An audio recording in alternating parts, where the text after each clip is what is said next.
ಇವತ್ತು ನಾನು ಪನ್ನೀರ್ ಬಟರ್ ಮಸಾಲ ಮಾಡ್ತಾಯಿದ್ದೀನಿ. ಇದು ಅನ್ನ, ಚಪಾತಿ, ರೋಟಿ, ಪರೋಟ ಎಲ್ಲದರ ಜೊತೆಗೂ ಚೆನ್ನಾಗಿರುತ್ತೆ. ಮನೆಗೆ ಯಾರಾದರೂ ಗೆಸ್ಟ್ಗಳು ಬಂದಾಗ, ಪಾರ್ಟಿ ಇದ್ದರೆ ಈ ಥರ ಪನ್ನೀರ್ ಬಟರ್ ಮಸಾಲ ಮಾಡ್ಕೋಬೋದು. ಯಾಕಂದರೆ ಇದು ಹೋಟೆಲ್ಗಳಲ್ಲಿ ಆರ್ಡ್ರ್ ಮಾಡಿದ್ರೆ ಒಂದು ಪ್ಲೇಟ್ಗೆ 250 ಆ ಥರ ಇರುತ್ತೆ. ಅದು ಒಬ್ಬರಿಲ್ಲ ಇಬ್ಬರಿಗೆ ಅಷ್ಟೇ ಆಗುತ್ತೆ. ಆದರೆ ಮನೇಲಿ ಮಾಡಿಕೊಂಡ್ರೆ 5ರಿಂದ 6 ಜನ ಆರಾಮಾಗಿ ಮಾಡ್ಕೋಬೋದು.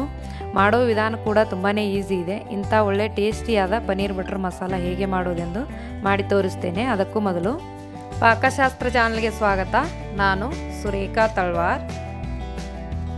ಪನ್ನೀರ್ ಬಟರ್ ಮಸಾಲ ಮಾಡೋದಕ್ಕೆ ಬೇಕಾಗುವ ಸಾಮಗ್ರಿಗಳು: ಪನ್ನೀರ್ ತೊಗೊಂಡಿದ್ದೀನಿ 1 ಬಟ್ಲು, ಈರುಳ್ಳಿ 1 ಉದ್ದುದ್ದಾಗಿ ಹೆಚ್ಚಿಟ್ಕೊಂಡಿದ್ದೀನಿ, 10ರಿಂದ 12 ಬ್ಯಾಡಗೆ ಮೆಣಸಿನ್ಕಾಯಿ, 15 ಗೋಡಂಬಿ ತೊಗೊಂಡಿದ್ದೀನಿ, ಕಸೂರಿ ಮೇಥಿ 1 ಟೇಬಲ್ ಸ್ಪೂನ್ ತೊಗೊಂಡಿದ್ದೀನಿ, 1 ಟೀ ಸ್ಪೂನ್ ಗರಂ ಮಸಾಲ ತೊಗೊಂಡಿದ್ದೀನಿ, ಬೆಣ್ಣೆ 3ರಿಂದ 4 ಟೇಬಲ್ ಸ್ಪೂನ್ ತೊಗೊಂಡಿದ್ದೀನಿ, 1 ಟೀ ಸ್ಪೂನ್ ಧನಿಯಾ ಪುಡಿ ತೊಗೊಂಡಿದ್ದೀನಿ, fresh cream 4 table spoon, ginger garlic paste 1 table spoon, ಕೊತ್ತಂಬರಿ ಸೊಪ್ಪು ಸ್ವಲ್ಪ, 2 ಟೊಮಾಟೋನ ಪೇಸ್ಟ್ ಮಾಡಿ ಇಟ್ಕೊಂಡಿದ್ದೀನಿ. ಪನ್ನೀರ್ ಮನೆಯಲ್ಲೇ ಮಾಡೋದು ಹೇಗೆ ಎಂದು ವಿಡಿಯೋ ಲಿಂಕ್ ಹಾಕಿದ್ದೇನೆ, ನೀವು ನೋಡ್ಕೋಬೋದು. ನಮ್ಮ ಚಾನಲ್ಗೆ ಸಬ್ಸ್ಕ್ರೈಬ್ ಮಾಡಿಲ್ಲ ಅಂದರೆ ಸಬ್ಸ್ಕ್ರೈಬ್ ಮಾಡಿ, ಪಕ್ಕದಲ್ಲಿರೋ ಬೆಲ್ಲೈಕನ್ ಪ್ರೆಸ್ ಮಾಡಿ. ಬೆಲ್ಲೈಕನ್ ಪ್ರೆಸ್ ಮಾಡೋದ್ರಿಂದ ನಾನು ಮಾಡಿರೋ ಅಡುಗೆಗಳ ನೋಟಿಫಿಕೇಷನ್ ನಿಮಗೆ ಬರುತ್ತೆ. ಪನ್ನೀರ್ ಬಟರ್ ಮಸಾಲ ಮಾಡುವ ವಿಧಾನ: ಒಂದು ಪ್ಯಾನ್ಗೆ ಮೊದಲಿಗೆ ನಾನು 1 ಟೇಬಲ್ ಸ್ಪೂನು ಬೆಣ್ಣೆ ಹಾಕೋತಾ ಇದ್ದೀನಿ.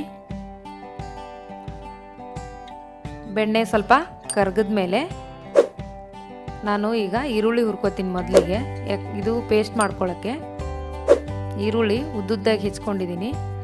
1ರಿಂದ ಸಣ್ಣದಿದ್ದರೆ 2 ಈರುಳ್ಳಿ ತೊಗೊಳ್ಳಿ. ಸ್ವಲ್ಪ ಗ್ರೇವಿ ಜಾಸ್ತಿ ಬೇಕು ಅಂದರೆ, ದಪ್ಪ ಇದ್ದರೆ 1 ಈರುಳ್ಳಿ ಸಾಕು.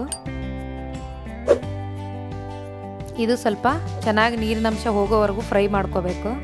ನೀರಿನಂಶ ಬೇಗ ಹೋಗಬೇಕು ಅಂದರೆ ಸ್ವಲ್ಪ ಉಪ್ಪು ಹಾಕ್ಕೊಂಡು ಹುರಿದ್ರೆ ಬೇಗ ನೀರಿನಂಶ ಕಡಿಮೆ ಆಗಿಬಿಡುತ್ತೆ ಈರುಳ್ಳಿಯಲ್ಲಿ. ಈರುಳ್ಳಿ ಸ್ವಲ್ಪ ಚೆನ್ನಾಗಿ ಫ್ರೈ ಆಗಬೇಕು. ಈರುಳ್ಳಿ ಫ್ರೈ ಆದಮೇಲೆ ನಾನೀಗ ಗೋಡಂಬಿ ಹಾಕೋತಾ ಇದ್ದೀನಿ. ಬ್ಯಾಡಗೆ ಮೆಣಸಿನ್ಕಾಯಿ ತೊಗೊಂಡಿದ್ದೀನಿ. ನಾನು ಅಚ್ಕಾರದ ಪುಡಿ ಯೂಸ್ ಮಾಡ್ತಿಲ್ಲ, ಹಾಗಾಗಿ ಬ್ಯಾಡಗೆ ಮೆಣಸಿನ್ಕಾಯಿ ನಾನು ಜಾಸ್ತಿ ಯೂಸ್ ಮಾಡ್ಕೊಂಡಿದ್ದೀನಿ. ನೀವು ಅಚ್ಕಾರದ ಪುಡಿ ಹಾಕ್ಕೊಳ್ಳೋದಾದರೆ ಬ್ಯಾಡಗೆ ಮೆಣಸಿನ್ಕಾಯಿ ಸ್ವಲ್ಪ ಹಾಕ್ಕೊಂಡ್ರೂ ಆಗುತ್ತೆ. ನಾನು ಇದನ್ನು ಮಿಕ್ಸಿಗೆ ಪೇಸ್ಟ್ ಮಾಡ್ತಾಯಿದ್ದೀನಿ. ತುಂಬ ಸಣ್ಣಗೆ ರುಬ್ಕೊಬೇಕಿದು. ನೋಡಿ ಈಗ ರುಬ್ಬಾಗಿದೆ ಇದು. ನಾನು ಅದೇ ಪ್ಯಾನ್ಗೆ 1-2 ಟೇಬಲ್ ಸ್ಪೂನಷ್ಟು ಮತ್ತು ಬೆಣ್ಣೆ ಹಾಕೋತಾ ಇದ್ದೀನಿ. ನಾನಿದು ಬಟರ್ ಮಸಾಲ ಆಗಿರೋದ್ರಿಂದ ನಾನು ಪೂರ್ತಿ ಬಟ್ರಲ್ಲೇ ಮಾಡ್ತಾಯಿದ್ದೀನಿ. ತುಪ್ಪ, ಎಣ್ಣೆ ಈ ಥರ ಯೂಸ್ ಮಾಡ್ತಾಯಿಲ್ಲ. ಬೇಕಂದರೆ ಎಣ್ಣೆಯಲ್ಲಿ ಕೂಡ ಮಾಡ್ಕೋಬೋದು. ಮೇಲೆ ಸ್ವಲ್ಪ ಬೆಣ್ಣೆ ಹಾಕ್ಕೊಂಡ್ರೆ ಸಾಕಾಗುತ್ತೆ. ಈಗ ಜಿಂಜರ್ ಗಾರ್ಲಿಕ್ ಪೇಸ್ಟ್ ಹಾಕೋತಾ ಇದ್ದೀನಿ. ಇದು ಸ್ವಲ್ಪ ಹಸಿ ವಾಸನೆ ಹೋಗೋವರೆಗೂ ಹುರ್ಕೋಬೇಕು. ಇದು ಸ್ವಲ್ಪ ಹುರಿದಿದೆ.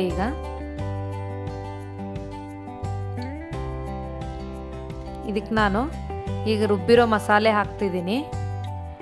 ಧನಿಯಾ ಪುಡಿ ಮತ್ತು ಗರಂ ಮಸಾಲ ಹಾಕಿ ರುಬ್ಬಿರೋ ಮಸಾಲ ಹಾಕೋತೀನಿ. ಈಗ